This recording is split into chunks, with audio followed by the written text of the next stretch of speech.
Surprise కానీ surprise birthday వీడియోకి స్వాగతం. ఎందుకంటే నా ఫియాన్సీ చేసిన సర్ప్రైజ్ ప్లాన్ అక్కడున్న స్టాఫ్ వల్ల ఆల్రెడీ తెలిసిపోయింది. బట్ నేను మాత్రం ఫుల్ ఎక్సైట్‌మెంట్‌తో ఉన్నా. Because I'm celebrating my birthday with my family members. ఎంత ప్లాన్ రివీల్ అయిపోయినా ఆ యాంబియన్స్‌కి, ఆ మ్యూజిక్‌కి బర్త్‌డే వైబ్స్ అయితే స్టార్ట్ అయిపోయినాయి. నేనే అనుకుంటే నా ఫ్యామిలీ నాకంటే ఎక్కువ ఎంజాయ్ చేశారు.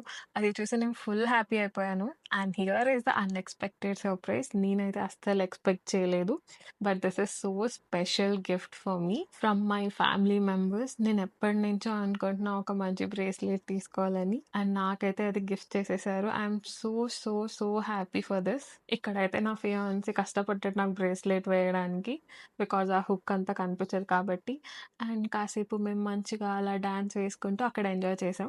అండ్ అమ్మ, నాన్న, ఇంకా చెల్లి వీడియో కాల్ అయితే చేశారు. And they felt so happy నా హ్యాపీనెస్ చూసి. అలా ఇంకా టైర్డ్ అయిపోయి మేమున్న హోమ్ స్టేకయితే రిటర్న్ అయిపోయాం. మా స్టే రీచ్ అయిపోయేసరికి చాలా లేట్ నైట్ అయిపోయింది. And I got one more surprise gift from my mother in law. Those are earrings. నాకైతే చాలా క్యూట్ అనిపించాయి ఈ ఇయర్ రింగ్స్. స్టేకొచ్చిన తర్వాత కూడా మా వాళ్ళ ఎనర్జీ ఎక్కడా తగ్గలేదు. ఫ్యామిలీ అంతా ఒక దగ్గర కూర్చొని కబుర్లు చెప్పుకుంటే మాకైతే అసలు టైమే తెలియలేదు. ఆల్మోస్ట్ 4 AM అయిపోయింది. సో, అలా ఎంజాయ్ చేస్తూ ఆ డేనైతే ఎండ్ చేశా.